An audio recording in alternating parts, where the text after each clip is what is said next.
Alright, welcome to the first episode of this series that I'm going to do. It's pretty much just going to be a nice sort of like a tutorial on how, or I guess you could say it's like a guide on how to play pretty much every single hero in Dota 2. Because oftentimes there's either really outdated guides on how to play all these heroes, or they just don't go really enough in depth on what you should do.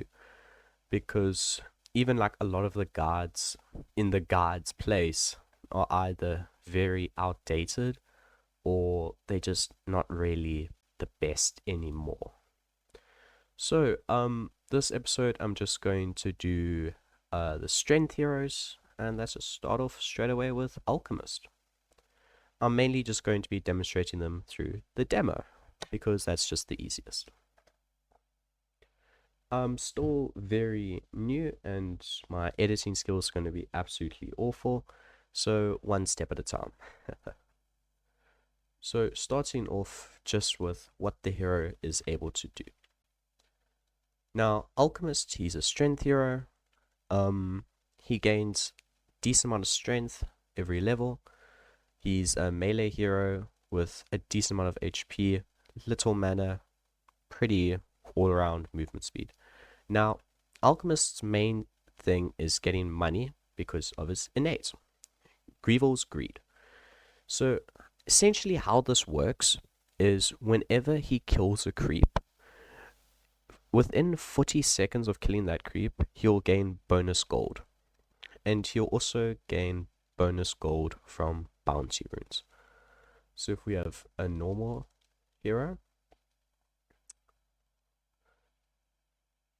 Oh, that's strange.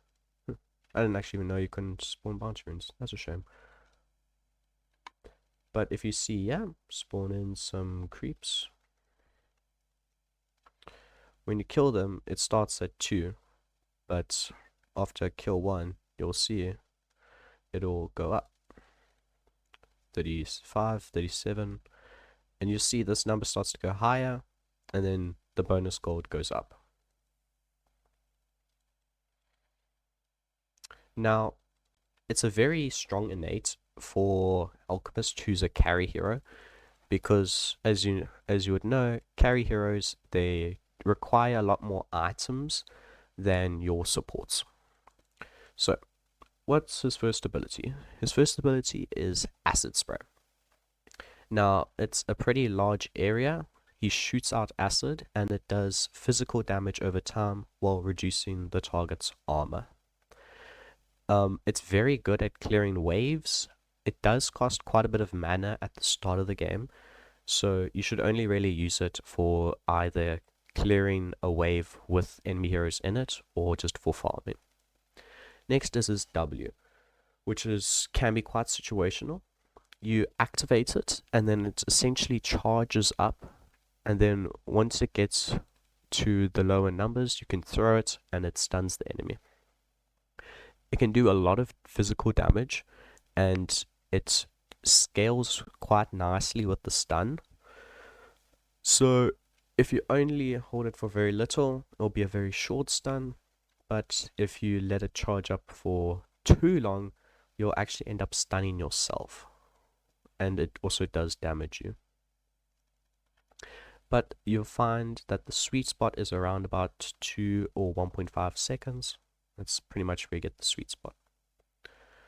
Now, his passive, Corrosive Weaponry, whenever Alchemist hits a target, it will slow them and it will reduce their base attack damage. Now, this can stack many times, up to 16, but it doesn't last very long, so it's more of a consistent thing when you're on top of them. Next up is his Shard, called Berserk Potion. It's pretty much a miniature version of his ultimate. Alright, so as I was saying, Berserk Potion, you're able to throw it onto an ally, and then for a shorter duration, it gives them a large amount of regeneration and a good amount of attack speed and movement speed, which can be very helpful to fighting. Then finally, your ultimate, Chemical Rage. It's a very strong ability, and it gives you a massive amount of health regeneration and movement speed, while also reducing your base attack time. So you attack a lot faster, you heal a lot more, and you're able to move way faster. You can use this for farming, but you mainly use it for surviving in like fights. Now, with Alchemist, you generally want to go for a more greedy farming approach. So I'll use just this guy as an example.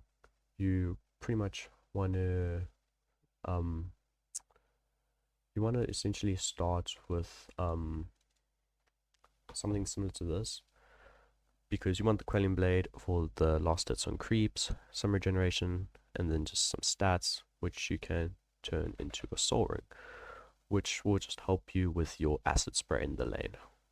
And then you can board into phase boots, and then you can either go for a Radiance, which is more popular, or you could go for a Battle Fury, but generally you want to go just for the Radiance. It's more consistent.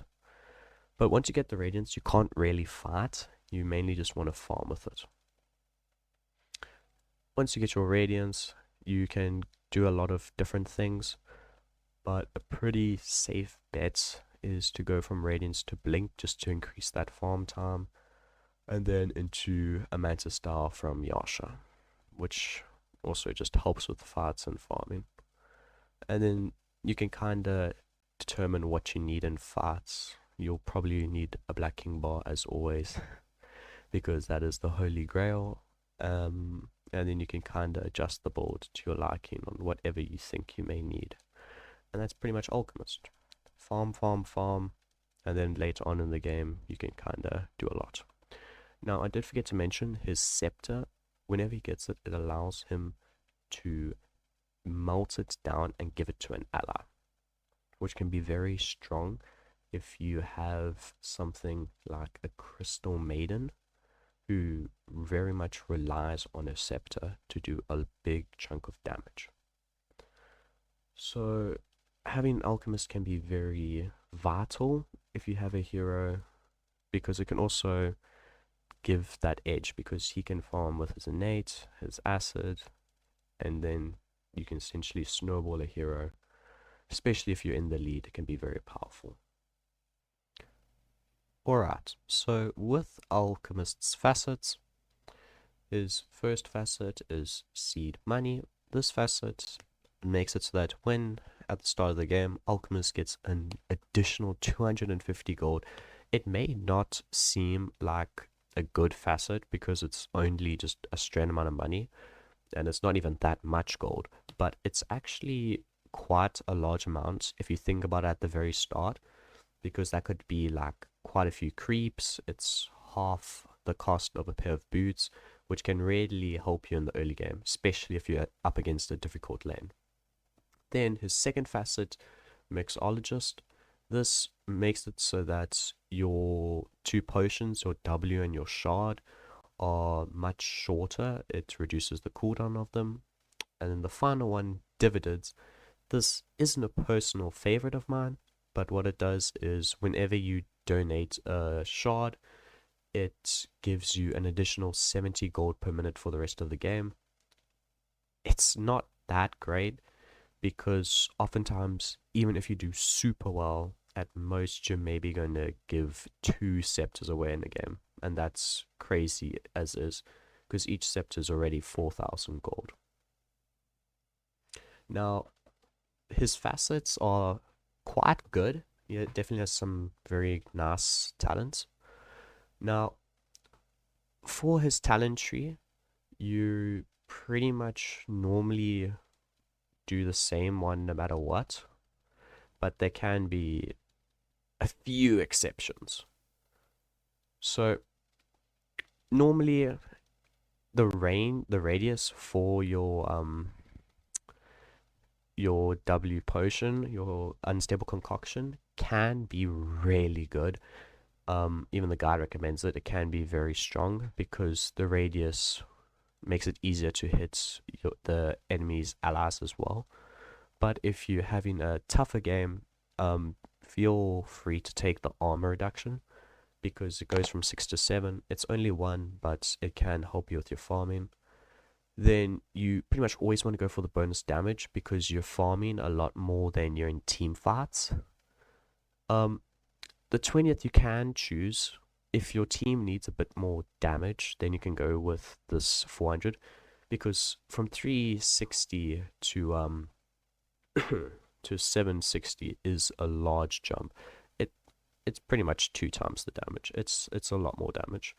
But also the 0.1 base attack time reduction during your ultimate makes your farm so much faster, and it helps in team fights a lot, which is why you normally go for this. And then movement speed is better than the regeneration because it's a lot easier to escape, a lot easier to stay alive, whereas if you have the regeneration, there's a lot more things to stop your regen than to stop your movement speed. And that's pretty much all you need to know for the talents, but if you're having a tougher game, then take the regen. But as I stated at the start, there are exceptions when playing, and not every game's the exact same. And that's pretty much all you need to know for Alchemist and how his abilities work, his facets, and his general build and playstyle. This is pretty much just a very simplistic demonstration of the hero. You'll need to practice a bit more by yourself if you want to learn all the niche tricks, but you can also see it from watching much better people. I'm not that great, but that's the point of this journey. I'm pretty much just going to explain all the different heroes, how to play them, and how to get better with them, as well as eventually making my own journey into ranked, but that's definitely in the future. Thank you for watching this video, and this is just the first of many, so let's have a great journey, why don't we?